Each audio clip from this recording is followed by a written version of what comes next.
जय सिया राम, जय हनुमान। स्वागत है आपका आपके अपने श्री राम जी के YouTube चैनल साधना मार्ग में। आज हम इस वीडियो में बात करेंगे कि राम नाम की परीक्षाएं कैसे होती हैं।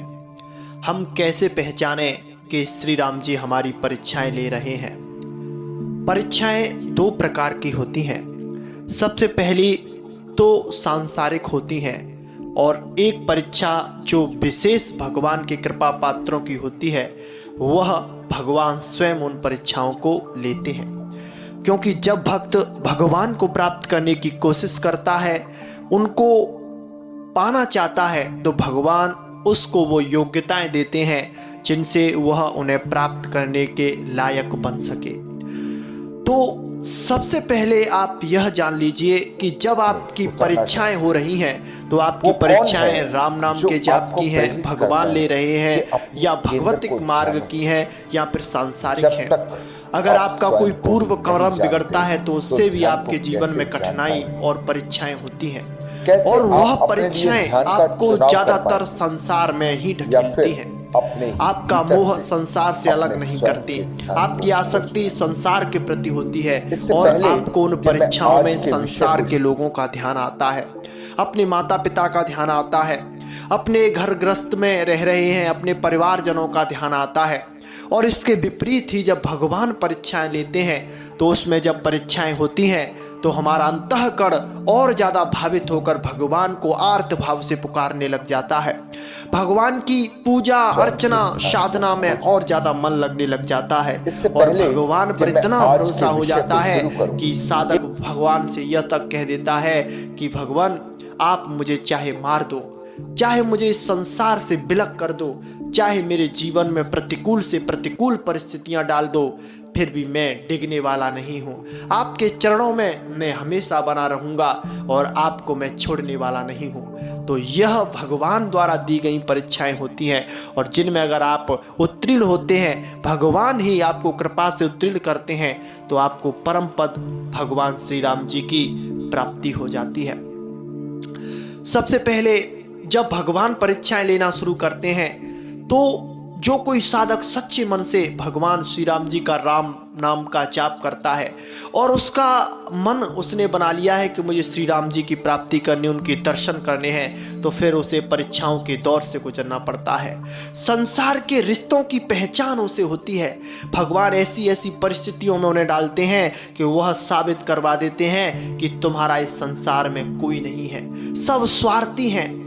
ऐसी ऐसी विषम से विषम परिस्थिति आपके जीवन में आएगी, वह आपको कुछ ना कुछ सिखा के जाएगी, और आपका मन भगवान की तरफ और ज्यादा बढ़ेगा, और भगवान से आपका अनन्य प्रेम हो जाएगा।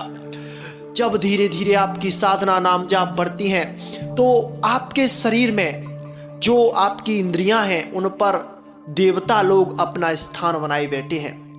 जब वह देखते हैं कि इंद्रियों का मरण हो जाएगा, मन का मरण हो जाएगा, बुद्धि का मरण हो जाएगा, सब कुछ लैस होकर विवेक जागृत होगा, तो उससे फिर वह भी परीक्षाएं लेते हैं। इंद्रियों के द्वारा, आंखों के द्वारा आपको ऐसे ऐसे दृश्य दिखाई देंगे जो कि आपको साधना से विचलित करने वाले होंगे।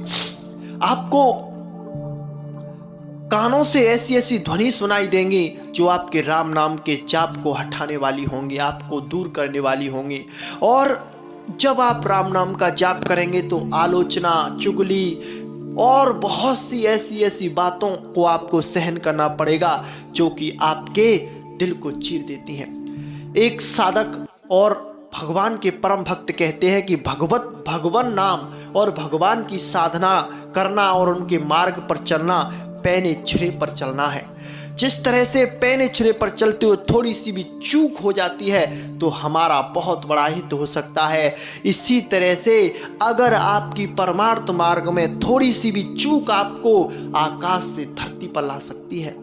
इसमें कोई माफी नहीं मिलती है। आप किसी दूसरे फील्ड में हैं तो उसमें कोई गलती आपसे बन जाती है तो वह बात दब जाती है और इस लोक में ही रहती है। आप आगे जाकर अपना जीवन अच्छा गुजारना चाहते हैं, भगवान का भजन करना चाहते हैं तो आपको उसका भी लाभ मिलता है। लेकिन इस परमार्थ मार्ग में जो पथ भ्रष्ट होता है वह फिर कहीं का नहीं रह जाता। ना तो इहलोक में ही उसका कोई स्थान होता है, ना परलोक में ही कोई इसका स्थान होता है। उसका इहलोक और परलोक दोनों बिगड़ जाते हैं।